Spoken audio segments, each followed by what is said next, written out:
Graça e paz, meus irmãos.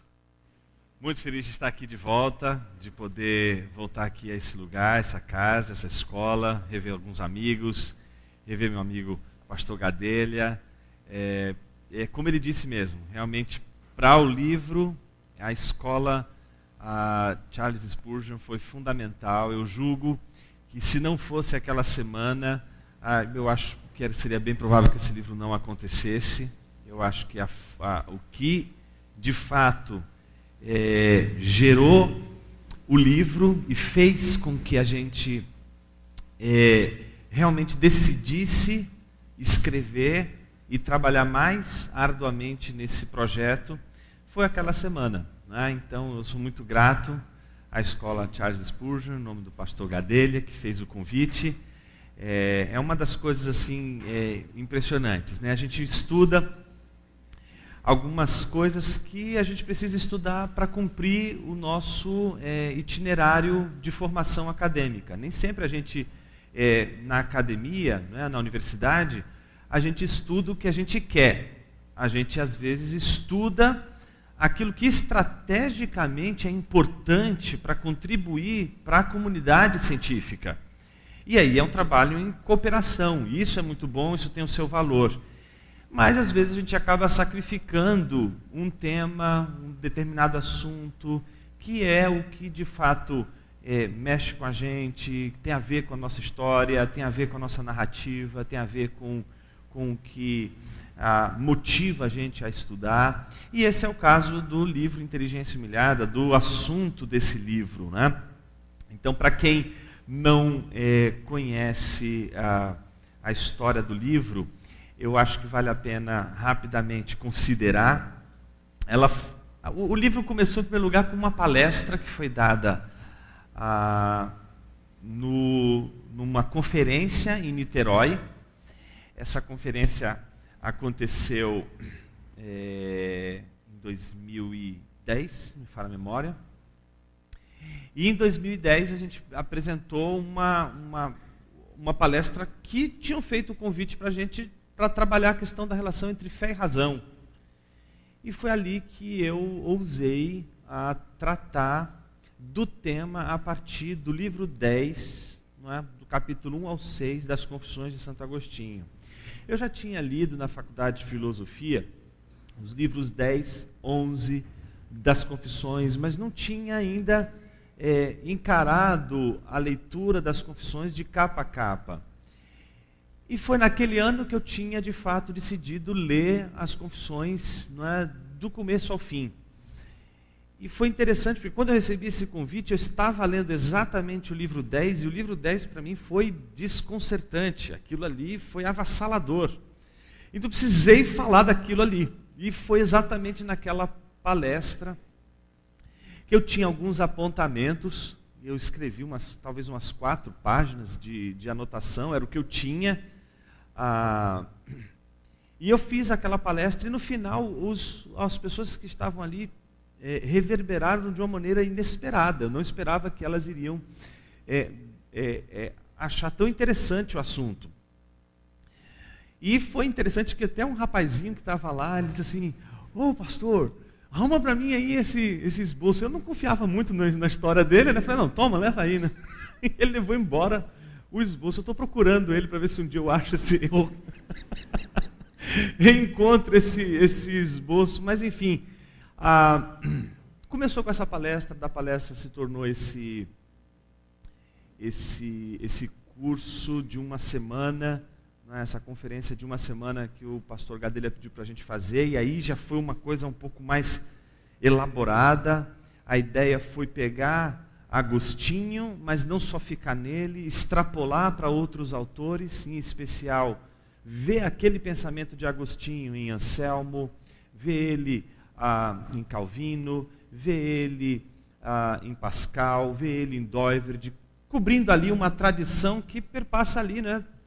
Antiguidade, medievo, né? Transição para a modernidade, universo contemporâneo, ou seja, a presença daquele raciocínio do livro 10 sendo citado explicitamente por esses autores ao longo, né, desse período. Obviamente que a gente poderia trabalhar com tantos outros pensadores, existem muitos outros que reverberam Agostinho, Mas a gente acabou escolhendo esses, né, para mostrar as implicações do pensamento de Agostinho, só que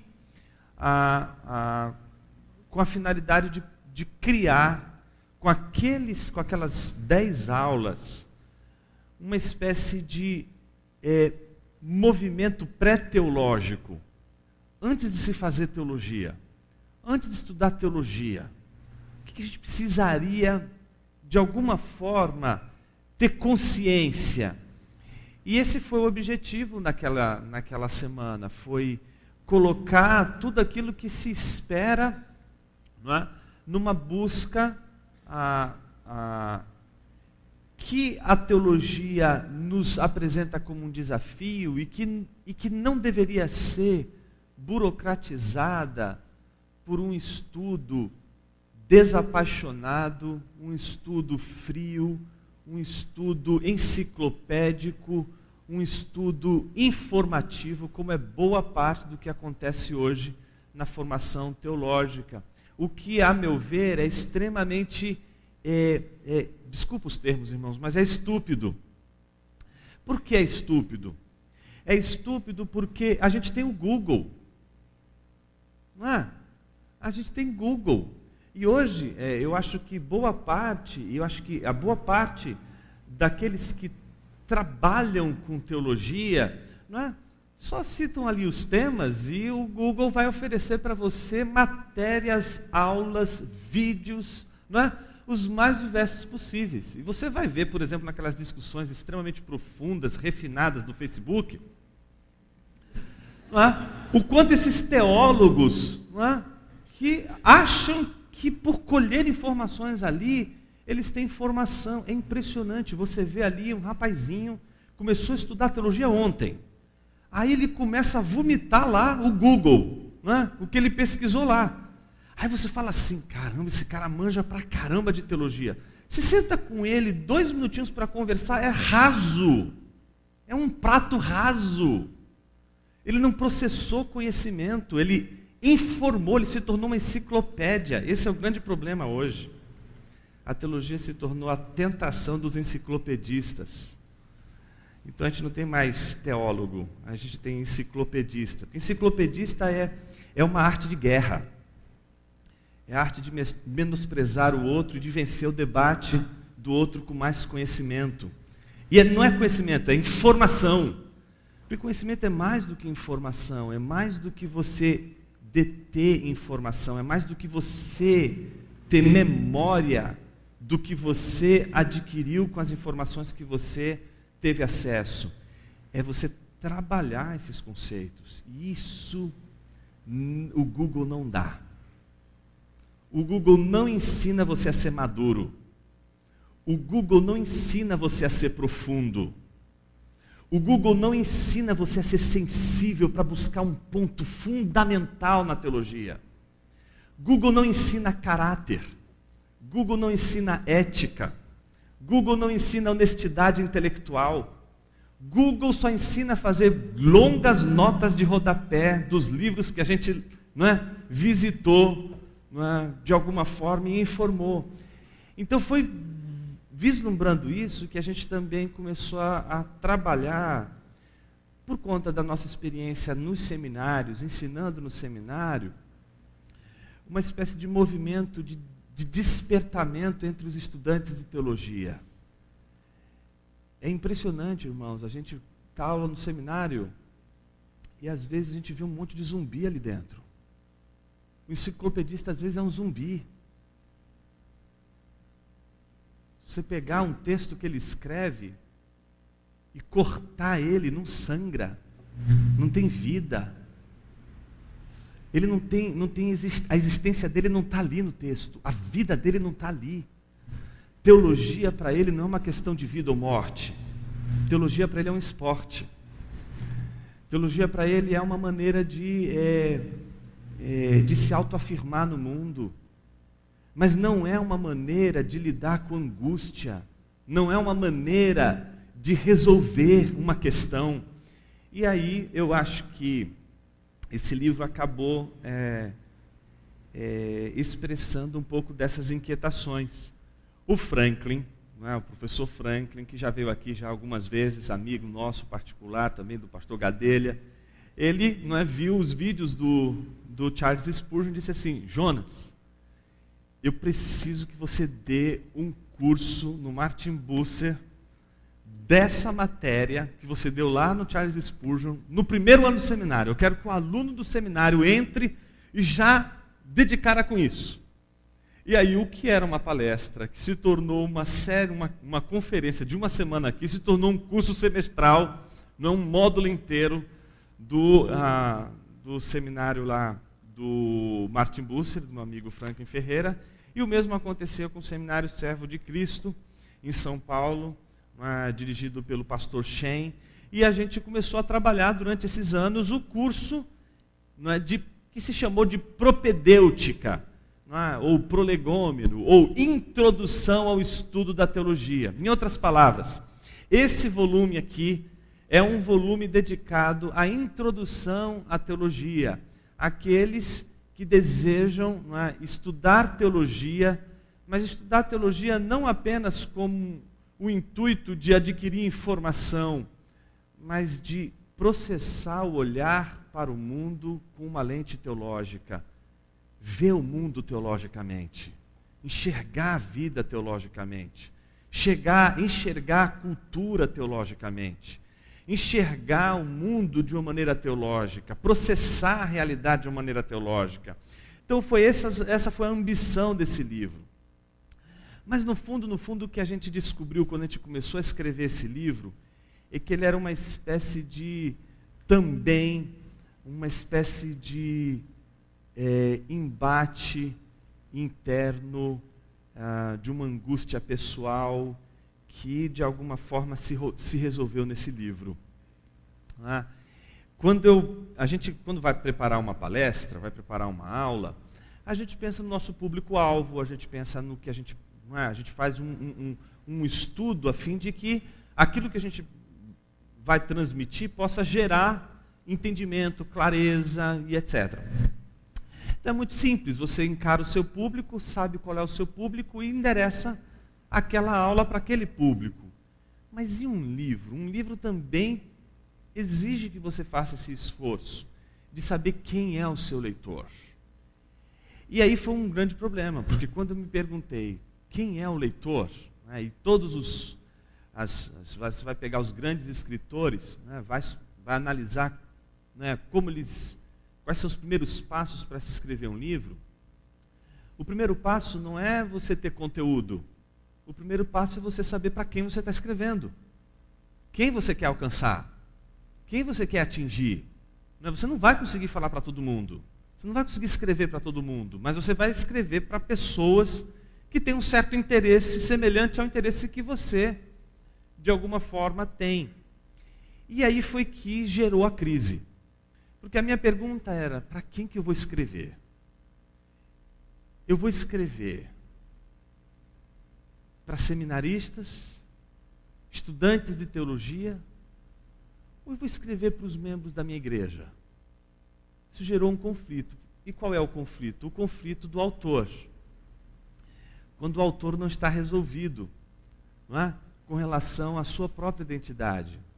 A minha questão era, Senhor, e durante muitos anos eu me bati muito de um lado para o outro. Senhor, para onde eu vou? Eu sou um pastor ou eu sou um teólogo? Para que lado eu vou? Eu vou explorar os meus dons e os meus talentos na igreja, e aí eu vou desenvolver isso para que a exposição bíblica seja uma exposição que traga alimento para teu povo, ou eu vou me envolver com a universidade, vou me envolver com a teologia, vou me envolver mais com a formação dos teólogos.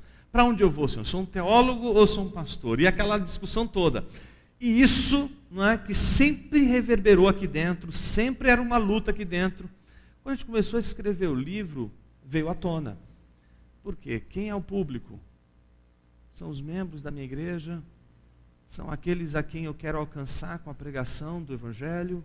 Ou são os meus alunos do seminário, são os alunos de teologia, são aqueles alunos que se interessam por filosofia? Para quem que eu vou escrever esse livro? E na discussão toda, como eu vou escrever, que linguagem eu vou abordar, que tom eu vou dar para o livro, ele vai ser um livro mais formal, menos formal, todas as questões, elas surgiram. E o que fez a gente resolver essa questão toda foi se perguntar, por que resolver isso? Por que separar o que Deus uniu? O que Deus uniu, o homem não separa. Deus uniu o pastor e o teólogo. Por que eu tenho que separar os dois? Os dois têm que viver juntos. Por que eu tenho que reconciliar amigos? Não tem que reconciliar e não tem que separar. As duas coisas andam juntas e não há por que tentar separar uma coisa da outra. E então foi quando eu resolvi escrever o livro sem o menor pudor, irmãos.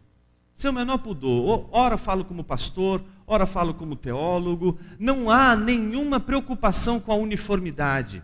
Eu resolvi escrever o livro como eu dou minhas aulas. Eu resolvi escrever o livro como eu faço sermões. Eu resolvi escrever esse livro como eu oro. Eu não só oro lendo a Bíblia. Eu oro também com os embates que eu tenho com os filósofos, com os embates que eu tenho com os outros livros que eu leio.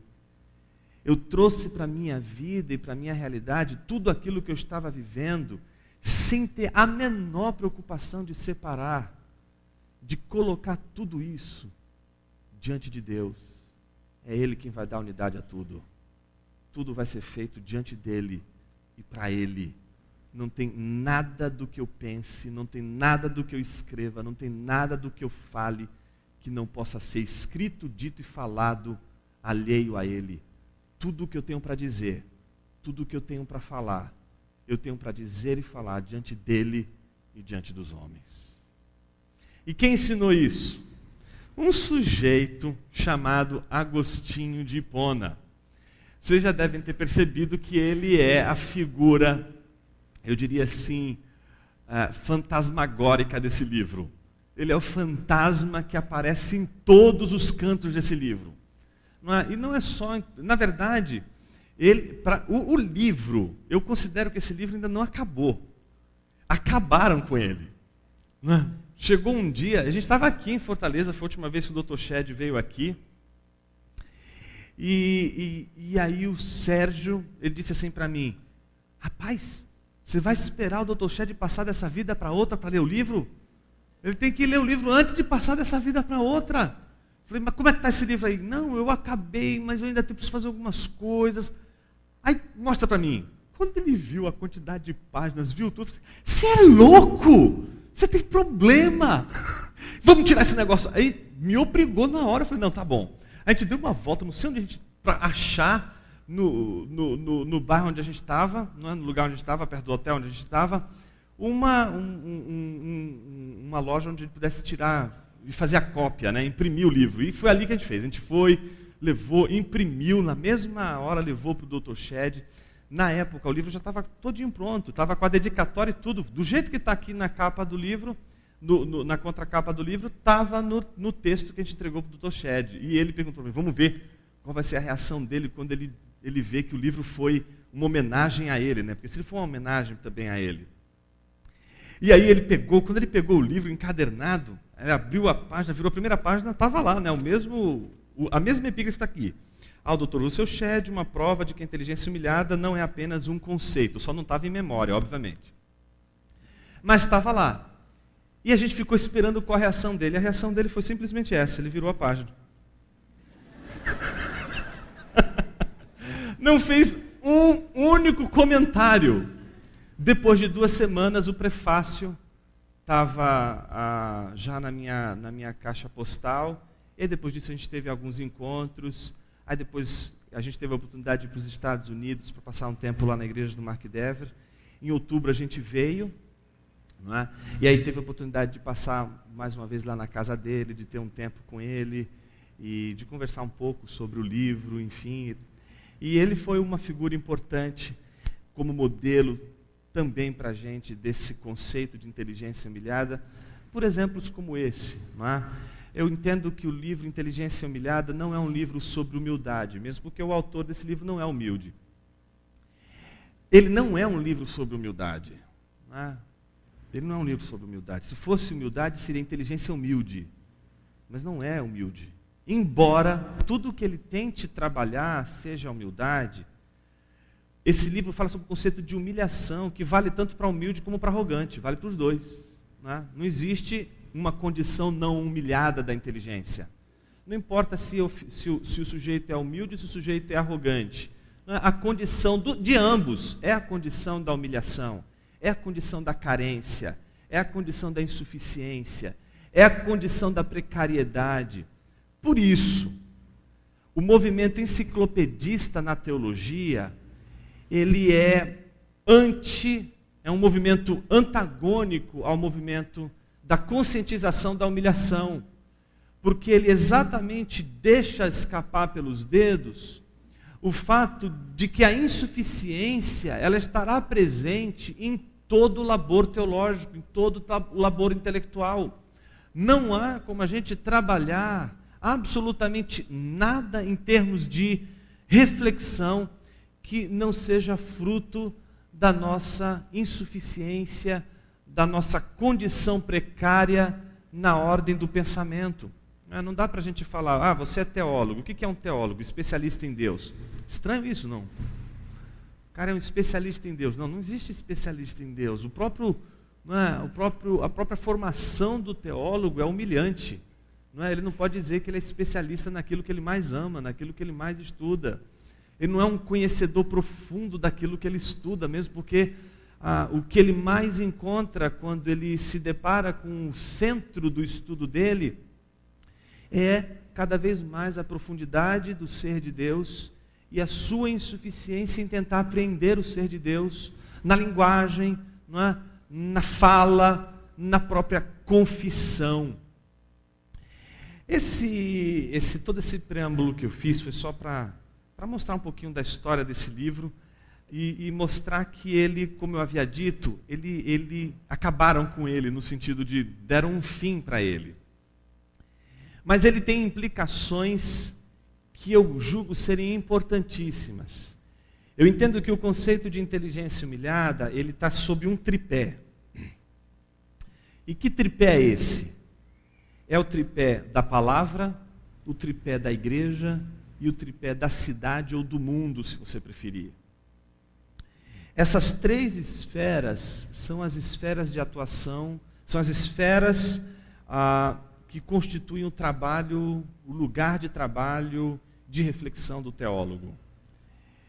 E o inteligência humilhada, ele deu conta desse primeiro tripé, primeira parte do tripé, não é? Que é essa relação do teólogo com a palavra. A relação que faz com que o teólogo perceba que ele tem primariamente um compromisso com a palavra. O compromisso, portanto, com a revelação de Deus. Isso tudo nos remete sempre à figura importante desse conceito que é Agostinho. Eu queria destacar, eu acho que já está disponível aí, não sei se vocês já estão acompanhando, uma citação do início do livro 10. O livro 10 abre dizendo, conhecer-te, ó conhecedor de mim, conhecer-te tal como sou por ti conhecido. E lá em diante ele vai dizer, mas tu, se referindo a Deus, mas tu amaste a verdade, porque aquele que a põe em prática alcança a luz. Então, teologia para Agostinho não é um movimento enciclopedista, não é um movimento de consumo de informação teológica, não é processamento de ideias e recolhimento de ideias e anotação dessas ideias na mente, simplesmente para aquisição de ideia ou de conhecimento. Não. O que Agostinho entende por teologia é um movimento que reverbera no mundo da vida. Por isso que não pode ser um movimento não existencial. O movimento do teólogo não pode ser um movimento que o tira do comprometimento na ação no mundo existencial, com as coisas da vida. Ele não pode ser um compromisso só intelectual. É um compromisso intelectual que traz implicação moral, que traz implicação na prática, que traz implicação gerando princípios que levam o teólogo a se comprometer de uma tal maneira que ele não pode viver, não é, sob o enredo do cinismo. O cinismo é o fazer de contas. O cinismo é aquilo que o Gianni Vattimo chamou de acreditar em acreditar. Você crê, o cínico vai dizer para você: olha, eu creio que eu creio. Eu acho, não é, que há possibilidades de Deus existir, vivo como se ele existisse, mas eu não tenho certeza de que ele existe. Mas eu vou fazer de conta que ele existe e vou projetar toda a minha espiritualidade, toda a minha vida com base nesse cinismo. É a ideia de você falar sobre algo do qual você não acredita, como se você acreditasse. Isso é doideira. Isso é o que é o cinismo. O cinismo é essa escamoteação da influência de um pensamento sobre os atos. E é interessante, porque isso está presente já no início das confissões, quando o próprio Agostinho, ele relaciona a busca da verdade com a necessidade de colocar essa verdade em prática.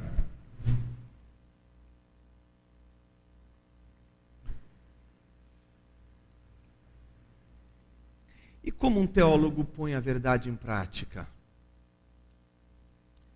Os teólogos gramscianos, aqueles que entendem que, por exemplo, o teólogo ele é a figura deve representar a figura de um intelectual orgânico, intelectual engajado, entende que colocar a teologia em prática é se envolver com o mundo da vida, é se envolver com as questões sociais, é se envolver de alguma forma colocando a mão na massa, não é? Não se envolvendo apenas com as questões intelectuais, mas saindo, vamos dizer assim, como se costuma dizer, não é? de um ambiente, de uma torre de marfim, por exemplo, para se envolver com as comunidades de base, por exemplo. No entanto, para Agostinho, e tal como a gente entende também aqui, e transmite isso no Inteligência Humilhada, colocar a verdade em prática não tem absolutamente nada a ver com engajamento político, social, ativismo social. Tem a ver com oração. A oração é o produto mais importante de um teólogo. Não existe nada que seja mais importante na produção teológica do teólogo do que a sua oração. É a sua oração que vai revelar a sua teologia. A oração revela a prática do teólogo. A oração revela exatamente o quanto ele é capaz de pôr em prática aquilo que ele crê. Porque se você não crê em Deus, você não ora. Isso explica, talvez, por que a gente deixa tanto de orar. A oração, ela exige como pressuposto a confiança de que Deus existe. Ninguém ora sem a certeza de que Deus existe.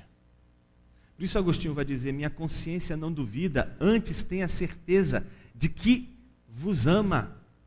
Feriste-me o coração com tua palavra, desde então te amei. Está lá no capítulo 6, início do capítulo 6. A consciência sabe que Deus existe. E é por isso que a gente ora.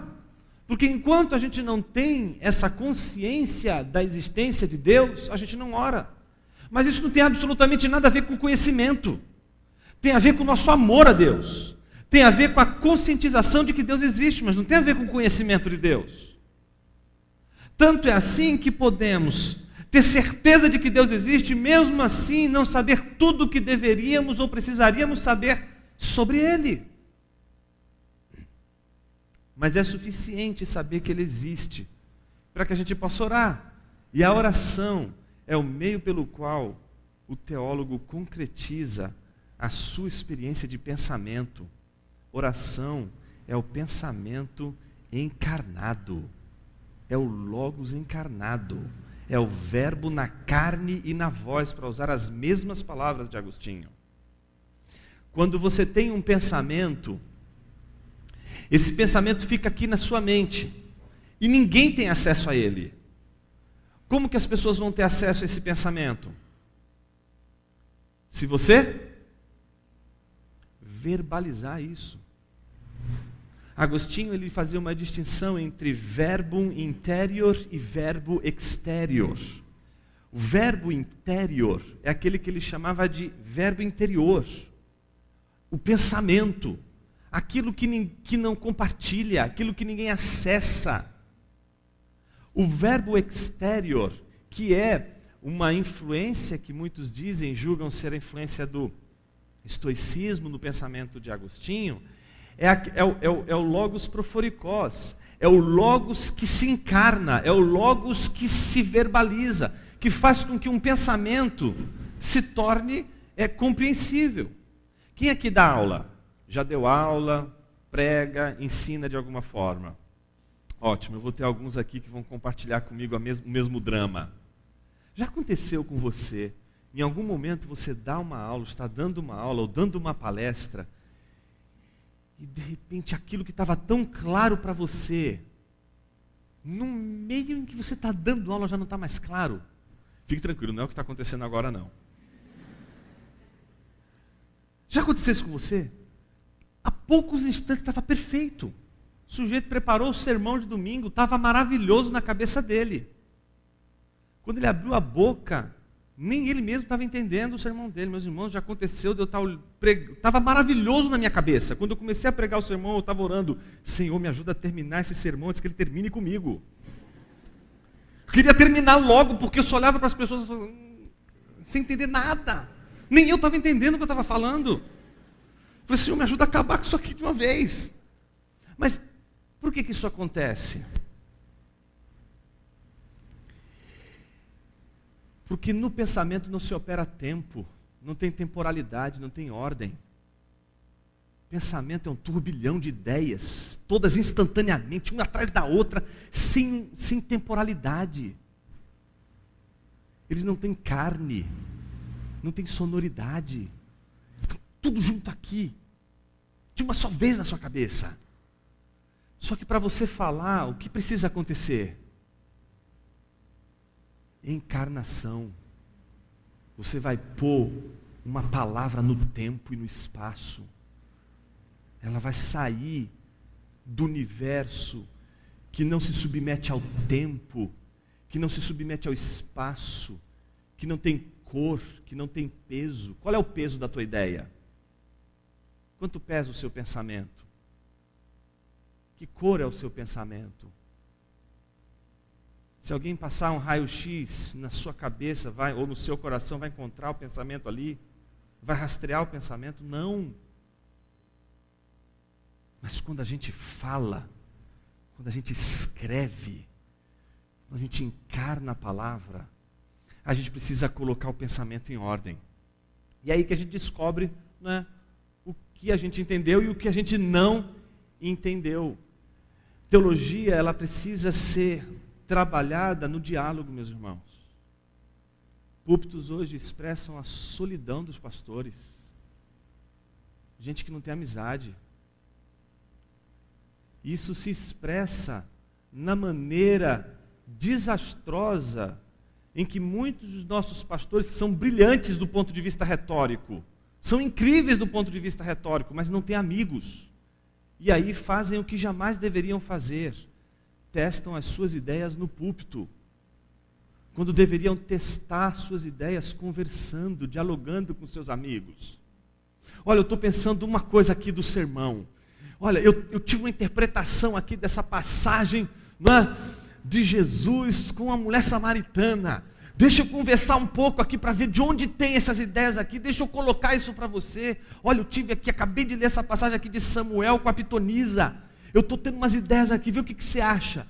Rapaz, às vezes a gente, na hora de falar, na hora de explicar, a gente já desanda na hora, fala: esquece, não vou mais nem falar isso. Está tudo errado. Porque a gente descobre, quando a gente fala, porque a gente teve um pensamento equivocado. Isso acontece exatamente porque existe uma distância enorme entre pensar e falar. Teologia, ela não é só pensar. Teologia é falar.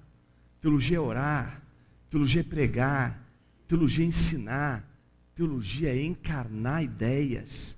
É fazer com que ideias entrem no tempo. Fazer com que pensamentos, eles entrem no espaço e outras pessoas possam ser alcançadas, outras pessoas possam ser feridas pela palavra. Quando Agostinho diz, minha consciência não duvida, antes tem a certeza de que te amo, ele diz, feriste-me o coração com a palavra. Em algum momento, ele precisou ouvir Ambrósio pregar, ele precisou ouvir algum pregador, ele precisou ouvir alguém entregar alguma mensagem, abrir o texto bíblico, falar alguma coisa da palavra de Deus, ele precisou ouvir aquilo.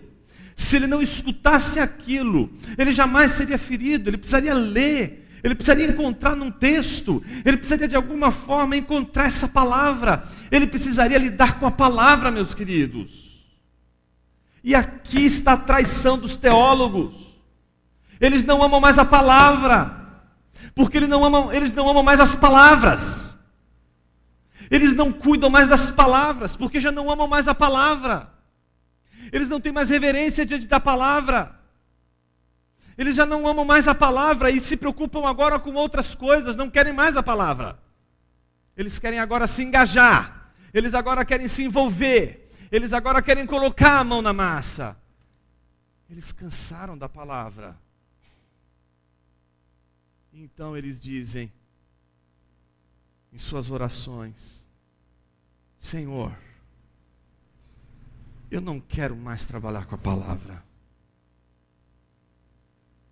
Eu não quero mais ser vendedor, eu não quero ser mais escrivão, eu não quero ser mais teu arauto, eu quero fazer pão. Mas Deus está olhando para eles e dizendo assim, filho, eu só como palavras. A gente quer transformar a legitimidade da teologia em algo concreto.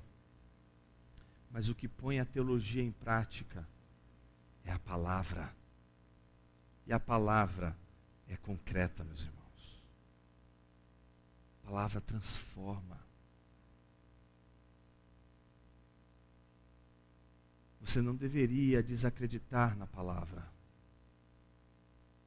Deus não criou esse mundo, como vai lembrar Agostinho, como um demiurgo, que olhava a mente divina, como diziam os neoplatônicos, olhando as ideias e modelando a matéria bruta a partir das inteligências espirituais. Não. Deus criou o mundo falando. A palavra entra no tempo. A palavra é o tempo. Ela opera na temporalidade. Ela opera no nosso espaço. Ela fere o coração. Isso não pode ser só pensamento. A prática, portanto, da teologia não é um pão, não é um sopão. A prática da teologia é a palavra. Se não cuidarmos da palavra, trairemos a teologia. Porque a teologia, ela visa a transformação pela palavra, através da palavra e com fonte na palavra. Por isso, o Inteligência Humilhada vai ser um livro que, em primeiro lugar, vai tratar do começo ao fim da relação do teólogo com a palavra. Vai o tempo todo chamar a atenção para o fato de que o que mais a gente precisa hoje é de teólogos que sejam capazes de, numa posição existencial com relação à vida, se comprometerem com a palavra, ao ponto de serem capazes de resistir às tentações, de galgar espaços para serem ouvidos por outros meios que não seja a própria palavra, que seja, por exemplo, por um diploma universitário. Não. O teólogo precisa recuperar a paixão pela palavra, que faz com que ele não tenha mais medo da sua reputação por pensar biblicamente, por oferecer um pensamento que se reduz à linguagem bíblica. Você pega, por exemplo, a abertura do livro 10 das Confissões, isso é uma das coisas que é trabalhada no primeiro capítulo desse livro, o que Agostinho escreve num parágrafo, você tira dali pelo menos 5 passagens bíblicas, 5 alusões bíblicas, termos bíblicos, termos que ele está usando da Bíblia. Ele não puxou de Aristóteles, não puxou de Platão, embora ele use Platão, embora ele use Aristóteles. Ele está usando uma linguagem bíblica, ele está usando o tempo todo textos bíblicos, fazendo alusões bíblicas o tempo todo. E isso ele faz colocando em prática. De que maneira? Na confissão. Veja como ele conclui o raciocínio dele. Também a quero pôr em prática no meu coração. E aí ele diz, diante de ti, a expressão coram Deo, diante de Deus. A gente tem que lembrar do conceito de teologia na segunda pessoa, né? A ideia de você não falar de Deus, mas falar para Deus, e a teologia na segunda pessoa é a oração.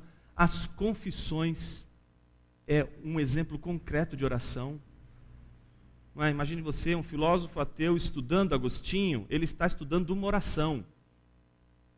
As confissões é uma oração, endereçada a Deus e não a ele. Não está endereçada diretamente aos leitores humanos. E isso é um pressuposto de Agostinho. Ele inaugura uma forma de escrever que até então ninguém tinha feito assim, ninguém tinha feito teologia num contexto de oração. Isso vai acontecer em Anselmo, quando ele vai trabalhar o argumento ontológico, que é um argumento fundamental da filosofia. Ele vai trabalhar isso num contexto de oração. A mesma coisa, Agostinho vai trabalhar sobre o tempo, vai trabalhar questões de metafísica, vai trabalhar questões de gnoseologia ou teoria do conhecimento, questões de psicologia. Ele vai trabalhar tudo isso numa oração. O que Agostinho está ensinando para a gente? Quem foi que disse que a gente não pode pensar orando? Quem foi que disse que a oração, ela é uma maneira de... Não, oração é uma coisa que você tem que perder o seu cérebro para fazer. Não. Evagrio Pontico, ele dizia que a oração, ela é o produto mais importante, mais refinado do nosso intelecto. Então, o que Agostinho faz é oferecer diante de Deus, essa confissão, que é o que ele oferece com o seu coração diante de Deus. Só que ele diz também, diante de muitas testemunhas, coram omnibus, não é diante dos homens. As confissões, portanto, não é só uma teologia feita diante de Deus, mas é uma teologia feita também diante dos homens, diante de Deus e diante dos homens. E aí você deve estar perguntando, por que você está lembrando tudo isso, Jonas?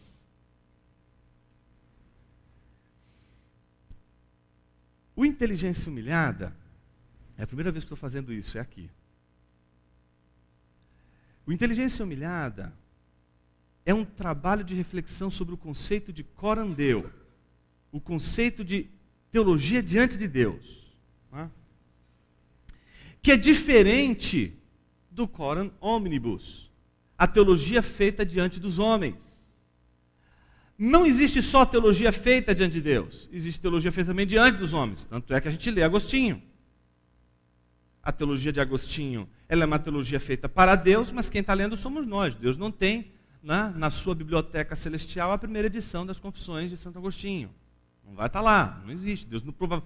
Aliás, o que a gente descobre com Agostinho é que Deus não precisa das confissões para ler, porque o próprio Agostinho vai dizer, Senhor, como é que eu vou pedir para que o Senhor leia, se foi tudo isso que o Senhor me disse? Se as confissões têm a origem em Ti, como é que eu vou poder entregar para o Senhor aquilo que o Senhor me revelou? Não, eu vou revelar para Ti aquilo que eu e os homens precisam saber.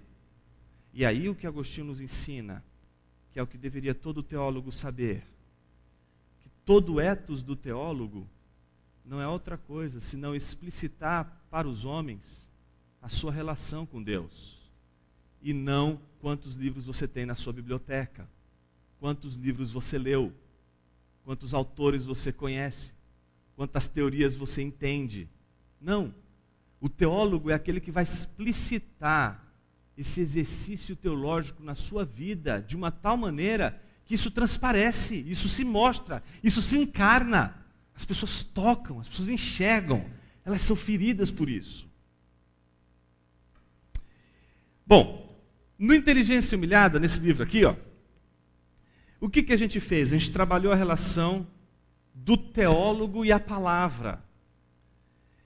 A matéria fundamental que cabe a esse livro no estudo da teologia é a propedêutica. É aquele contexto em que o que eu preciso aprender para poder estudar teologia. Não é? A grande pergunta é, puxa vida, o que eu precisaria ler antes de começar a estudar teologia? A ideia da Inteligência Humilhada foi exatamente trabalhar nesse ponto e, em especial, trabalhar a relação do teólogo com a palavra. No entanto, isso tem uma continuação. Deus saberá o que vai acontecer nos próximos anos. A gente precisa trabalhar agora o teólogo e a igreja. E esse é a outra dimensão do trabalho do teólogo. O teólogo, ele não só faz teologia diante de Deus, e ele faz teologia diante de Deus, tendo como fundamento e fonte dessa relação e mediação com Deus a palavra, ele dialoga com Deus através da palavra e escuta Deus através da palavra, não é? Ele fala e escuta Deus através da palavra, a palavra está ali na mediação, isso precisa ser recuperado. Agora, diante dos homens, é como ele trabalha essa relação dele com a palavra, por exemplo, em primeiro lugar, com relação à igreja. E isso é o que a gente chama de dogmática. Como o teólogo lida com a doutrina, como o teólogo lida com as questões doutrinárias. E isso mostra o quanto a igreja hoje precisa de teólogos. Os teólogos eles simplesmente abandonaram as igrejas. E eles abandonaram as igrejas porque eles querem agora só dar aula em seminário, porque eles acham chique dar aula em seminário, acham chique ser conferencista, não é? Quer ser conferencista, quer dar aula em vários lugares, e esqueceu que a missão maravilhosa do teólogo é a igreja.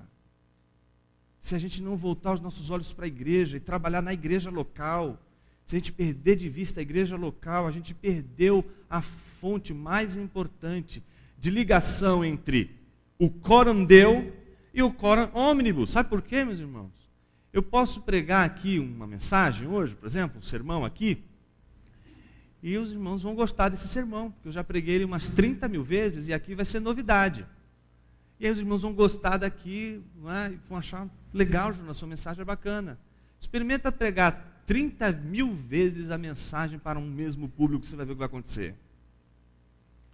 Quando você está no mesmo grupo, numa mesma igreja local, você já não lida mais, você lida com uma outra referência, você lida com outro padrão. Numa igreja local, você tem que lidar com os problemas normais, sendo você parte desse problema. Eu venho aqui e não sou parte do problema de muitos de vocês aqui, mas na minha igreja eu sou parte do problema da minha igreja. Às vezes é a causa. Mas é o envolvimento com a igreja local que a gente quer resgatar nesse segundo movimento, né, que é um movimento dogmático. Como o teólogo pode recuperar a importância da doutrina na igreja? Né? Por que a doutrina é algo importante na igreja? O segundo movimento é a relação do teólogo com a cidade.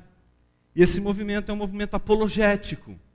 Se o primeiro movimento, o teólogo se preocupa a responder às perguntas que os membros da igreja estão fazendo, porque eles estão entrando nas universidades, eles estão se relacionando no mundo como todo mundo se relaciona, e eles se fazem questões sobre ciência, eles levantam questões sobre cultura, sobre arte, fazem os mais diversos tipos de questionamentos. E o teólogo ele precisa, de alguma forma, atender às perguntas da membresia, a pergunta que esses membros fazem, e isso com a orientação doutrinária. No entanto, o teólogo não só deve se comprometer em responder às perguntas que a igreja local faz, ele também deve aprender a responder às perguntas que aqueles que não pertencem à membresia, que não fazem parte da igreja de Cristo Jesus, fazem sobre a igreja, sobre Deus e sobre a realidade que eles vivem, quando eles se perguntam, por exemplo, a razão da esperança que há em nós. Olhando sobre esse prisma, eu queria, caminhando para uma conclusão, anunciar o que eu entendo ser importante dentro desse movimento, não só de fazer teologia enquanto um movimento centrado na palavra de Deus, mas um movimento preocupado com a igreja. E eu queria encerrar, obviamente, não poderia ser de outra forma, senão com uma leitura de um texto da Escritura. E eu queria convidar você a abrir comigo sua Bíblia, em 2 Timóteo. Eu tenho mais uns 15 minutinhos e com esses 15 minutos eu gostaria de tratar alguns pontos nesse texto com vocês.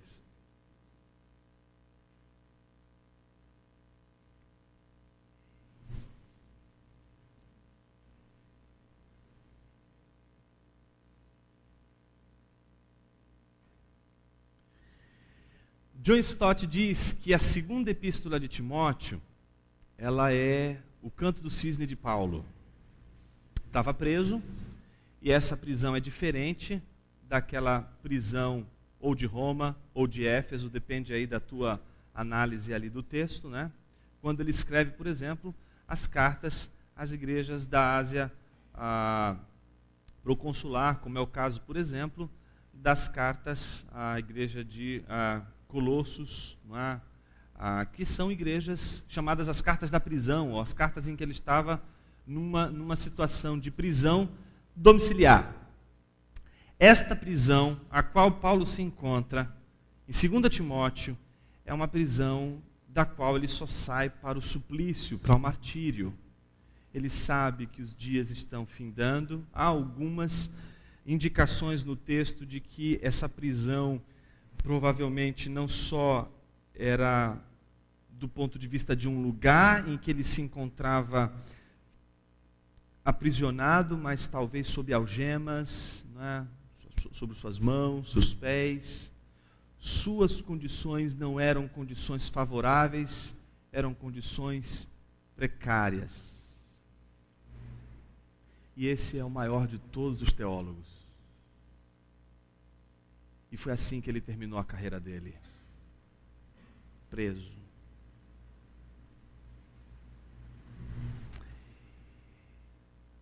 Não só isso. A segunda epístola de Timóteo, ela nos mostra uma situação curiosa sobre Paulo. Não bastasse Paulo estar preso. Quando a gente lê, por exemplo, o versículo 15 do capítulo 1, a gente descobre uma coisa interessante. Diz assim: bem sabes que todos os que estão na Ásia me abandonaram, entre eles Fígelo e Hermógenes. Interessante isso, não?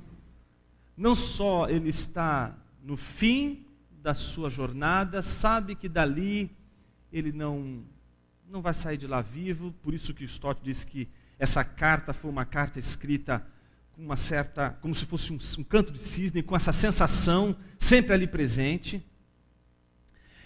Sabendo que toda a Ásia o abandonou. O que era a Ásia? A Ásia foi o lugar que ele mais empenhou seu coração, sua vida, seu apostolado, sua pregação, seu ensino.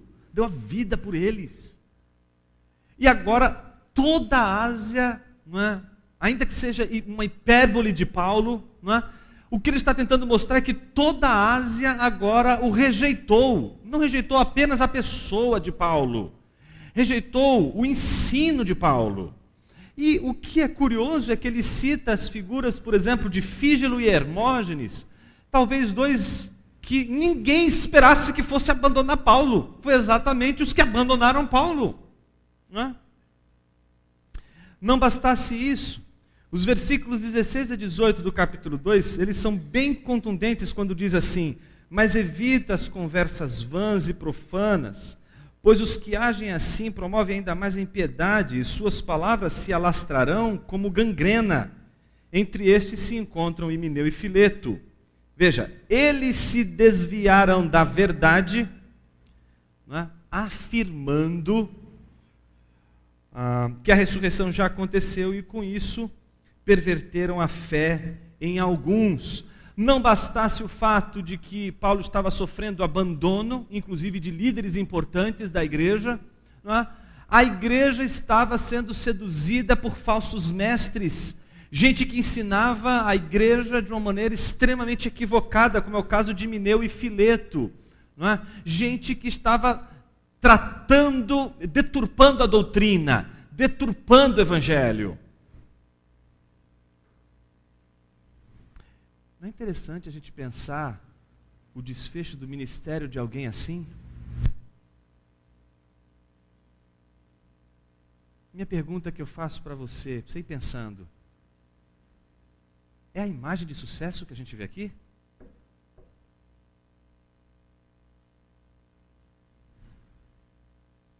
Paulo teve sucesso? Paulo tem com que se gloriar? Há algo aqui que a gente possa olhar e dizer assim: puxa, fantástico, é isso que eu quero na minha vida. Eu quero trabalhar, escrever um monte de livro, né, ser um teólogo conhecido, né, e no final, todo mundo me abandonar, me trair e deturpar tudo o que eu ensinei. É isso que a gente quer? Então a grande pergunta é isso sucesso? Sim. 1000 vezes sim. Paulo não falhou. Paulo não perdeu. Paulo não foi, o fim de Paulo não foi o fim de um arruinado. Não é a imagem, não é, de um fracassado. Para alguns aqui pode parecer fracasso, abandono, não é? A deturpação da mensagem que foi entregue com fidelidade. Essa imagem pode ser a imagem da derrota. Mas a coisa curiosa não são apenas esses dois, ainda está por vir. O que mais chama a atenção de Paulo é a figura de Timóteo. Não bastasse a comunidade da Ásia abandonar, falsos ensinos dentro da igreja prosperarem, a grande aposta de Paulo, o teólogo do futuro, o teólogo do amanhã, aquele que vai continuar a obra, aquele que não vai permitir que essa onda agora, que tem massacrado a igreja em termos de deturpação da doutrina e etc., não é? Vença ou tenha êxito, não é? Este que é Timóteo, não é? Está sob a tentação da vergonha e da covardia. Eu acho que boa parte da máscara dos nossos teólogos atuais, que são zumbis, sem vida nenhuma, você cortar ali a oração deles, cortar o que eles produzem, não sai sangue, não tem vida naquilo ali. É a máscara da vergonha e da covardia. E eu acho que Timóteo nos serve como esse exemplo. De que maneira? De uma maneira bem rápida, eu queria apresentar 4 paradigmas que Paulo apresenta aqui a Timóteo. Está conversando com Timóteo, dizendo: olha, apresentou todo o problema. Estou preso, a Ásia me abandonou, e tem um monte de herege dentro da igreja. Não bastasse isso, ele olha para Timóteo com vergonha dele e se acovardando na pregação do evangelho. Não é? Então Paulo vai apresentar alguns paradigmas para Timóteo. O primeiro paradigma, eu chamei aqui de Lloyd e Eunice, que é o paradigma da mãe. Não é? Quando você chama a mãe para conversa, o negócio fica estreito, não é isso? Paulo chega assim para Timóteo, assim, meu filho, lembra da sua mãe. Pronto, lembrou da mãe, o negócio fica estreito. Em que sentido? Veja do versículo 4 ao 11 o que diz do capítulo 1. Recordo-me das tuas lágrimas e desejo muito te ver, para encher-me de alegria. Também recordo a fé sincera que há em ti, que primeiro habitou em tua avó Lloyd e em tua mãe Eunice, e estou certo de que também habita em ti. Por essa razão, lembro-te de que despertes o dom de Deus que há em ti mediante a imposição das minhas mãos, porque Deus não nos deu espírito de covardia, mas de poder, de amor e de moderação. Portanto, não te envergonhes do testemunho de nosso Senhor, nem de mim, prisioneiro dele. Então imagine, a figura de Timóteo é a figura do, não é? Filhinho de peixe, peixinho é, não é? Filhinho de Paulo, Paulinho é. Olhavam para Timóteo e diziam assim, é Paulo que está aqui. E gente, não tem nada mais terrível para um teólogo do que a pressão popular. Ele fica igual Pedro quando vai negar Jesus. Imagina, eu não conheço, não sei quem é. Não, mas o teu jeito de falar denuncia. Não, não sei quem é. É interessante como diante da pressão popular a gente tem vergonha e a gente se cala, se acovarda, não denuncia, não protesta. Simplesmente a gente endossa o erro, endossa a falha, endossa o desrespeito com relação à doutrina e à Escritura. Então o que Paulo faz em primeiro lugar? Diz, olha, você não pode se envergonhar do Evangelho, você não pode se envergonhar porque eu estou preso. Lembra da sua mãe, a primeira coisa foi lembrar da mãe. Mostrar que ele tem uma história com Deus, que a mãe dele ensinou ele muito bem as sagradas letras, ensinou ele o caminho que ele tinha que andar. O segundo paradigma é o próprio Paulo. Do versículo 12 em diante, você vai ver ele dizendo o seguinte: por essa razão sofro também essas coisas, mas não me envergonho, porque eu sei em quem tenho crido, e estou certo de que ele é poderoso para guardar o meu tesouro até aquele dia. Preserva o modelo das sãs palavras que de mim ouviste na fé e no amor que estão em Cristo Jesus. Guarda o bom tesouro com o auxílio do Espírito Santo que habita em nós. Então, o segundo modelo, Paulo dizendo, olha para mim, Timóteo, eu teria todos os motivos do mundo para me envergonhar do Evangelho, porque isto parece um fracasso. Eu teria todos os motivos do mundo para temer, eu teria todos os motivos do mundo, porque eu estou preso, mas eu não me envergonho. Você não pode se envergonhar do Evangelho. Terceiro paradigma. O terceiro é quase um golpe baixo, irmãos.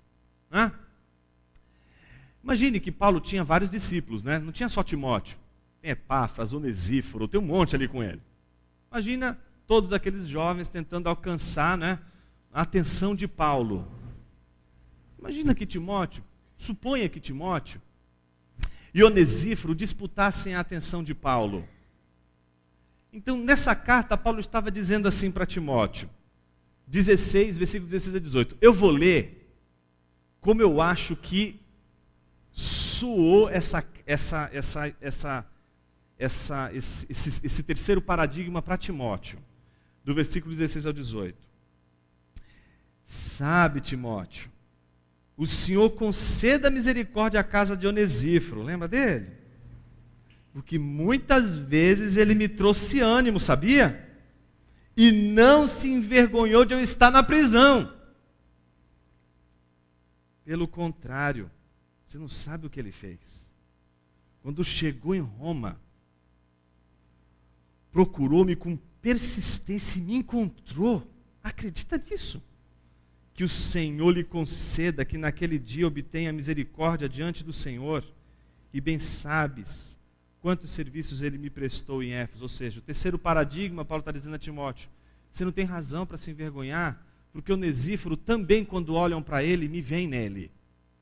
Quando olham para Onesíforo, também dizem, olha, ele também é um dos nossos, ele também é um dos seguidores de Paulo.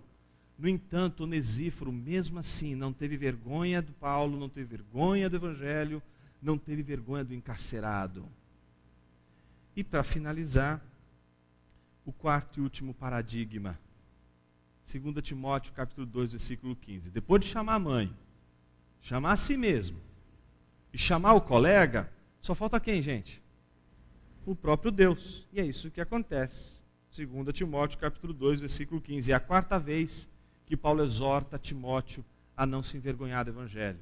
É o versículo que é usado, não é, boa parte dos seminários na conclusão de curso. O seminarista adora usar esse versículo como divisa para a conclusão da turma, né? Veja o que o texto está dizendo, versículo 15. Procura apresentar-te aprovado diante de Deus, como obreiro que não tem de que se envergonhar, que maneja bem a palavra da verdade. Então, o quarto paradigma, Paulo diz, procura apresentar-se aprovado. Olha, só depois que você leu as Confissões, leu De Trinitate, leu as Institutas, leu Berkoff, leu o Gruden, aí sim você pode, né, estar autorizado. É isso que ele disse? Ele procura apresentar-se a Deus. Isso é corandeu. Teologia feita diante de Deus é aquilo que a gente faz com compromisso com Ele. E Paulo entendia que a timidez de Timóteo estava atrelada à sua falta de reverência a Deus. O nosso silêncio, a nossa falta de amor pela igreja, a nossa falta de amor pelo cuidado da verdade, a nossa falta de amor pelo discipulado na igreja, que faz a gente amar mais o púlpito do que uma conversa, do que o discipulado tete a tete com uma pessoa a longo prazo.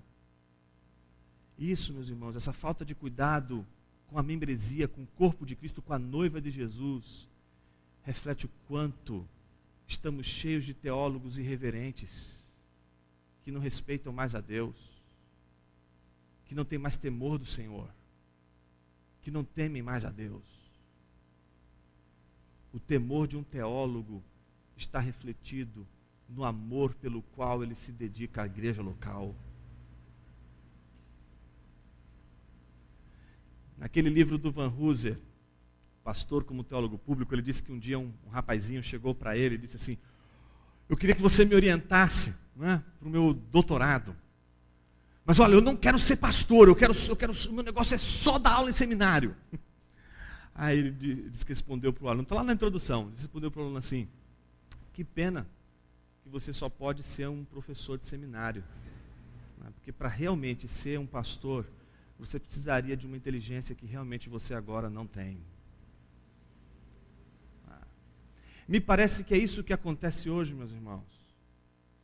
A gente achar que a teologia ela vai redimir tudo o que toda a nossa falta de compromisso com a igreja local. A teologia não morreu na cruz por você.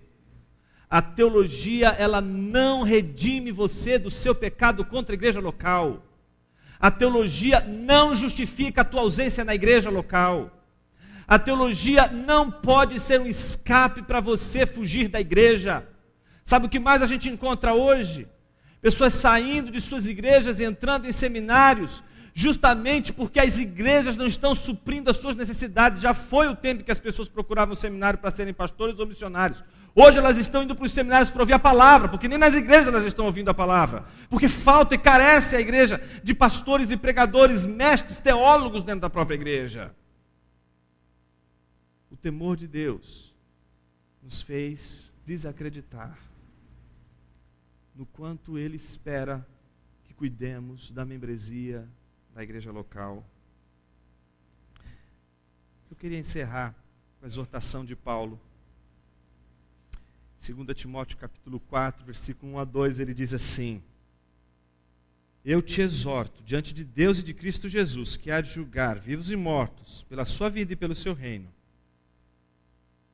Versículo 2: prega a palavra. Então, qual é a missão de Timóteo? Prega a palavra, ensina a palavra. E é curioso, porque ele tem que ensinar a palavra e está preparado para ensinar essa palavra em tempos cairóticos, em tempos como ele e Paulo viveram, tempos em que o evangelho era pregado e as pessoas recebiam, não é? As igrejas estavam sendo plantadas, havia um crescimento e uma recepção calorosa do evangelho, eles contavam com a simpatia do povo, mas agora eles têm que aprender a pregar quando eles não contam com a simpatia do povo. Eles têm que aprender a pregar no contexto em que eles são hostilizados pela cultura, num contexto em que que o evangelho é hostilizado. A gente tem que aprender a pregar e a ensinar a palavra em contextos que hostilizam a pregação do ensino, a pregação da doutrina, a pregação da palavra.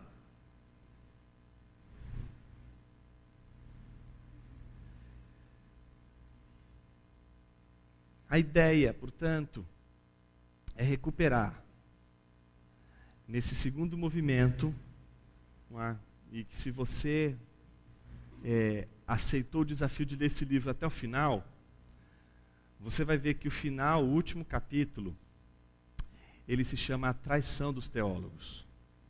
Né? E onde está a traição dos teólogos?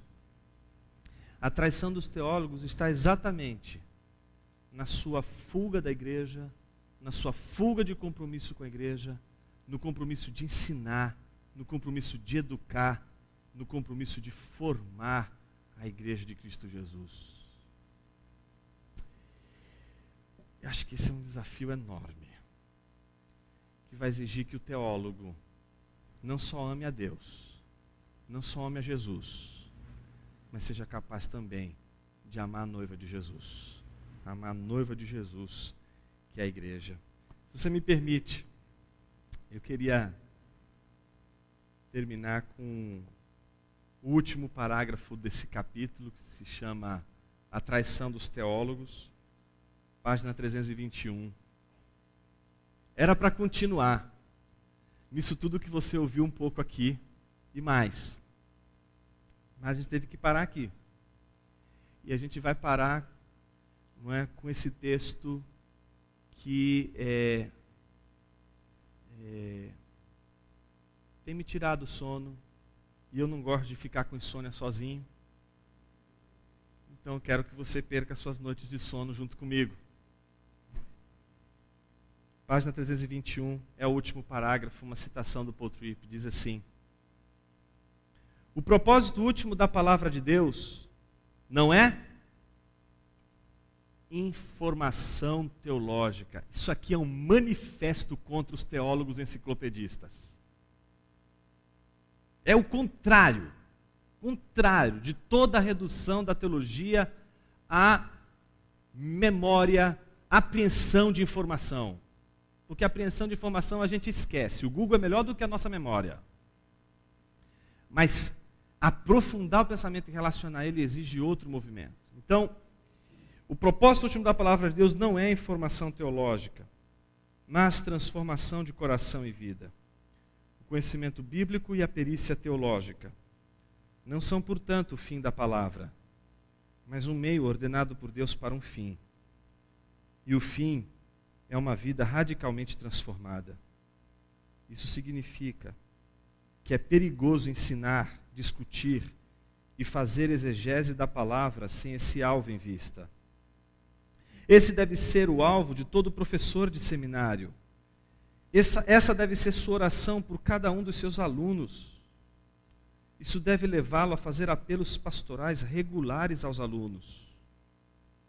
O seu significado é o reconhecimento de que o futuro ministério desse aluno nunca será modelado por seu conhecimento e habilidade somente, mas também, inevitavelmente, pela condição do seu coração.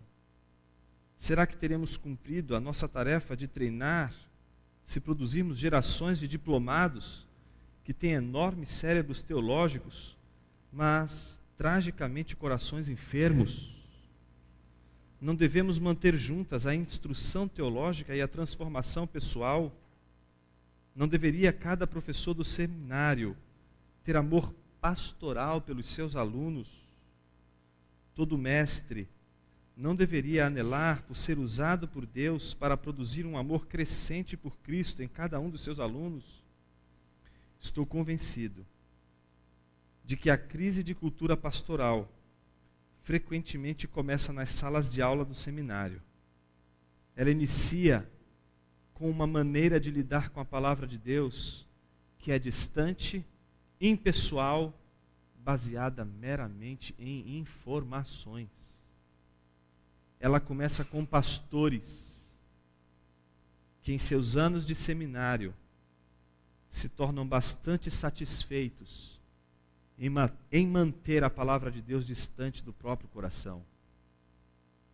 Começa com matérias que são acadêmicas sem ser pastorais. Começa com cérebros se tornando mais importantes do que corações. Começa com pontuações em testes, ou likes, né? Sendo mais importantes do que caráter. Obrigado, meus irmãos. Que Deus abençoe a todos. Obrigado, pastor, pela oportunidade de lançar o livro aqui. Obrigado pelo carinho e pela oportunidade maravilhosa de estar aqui.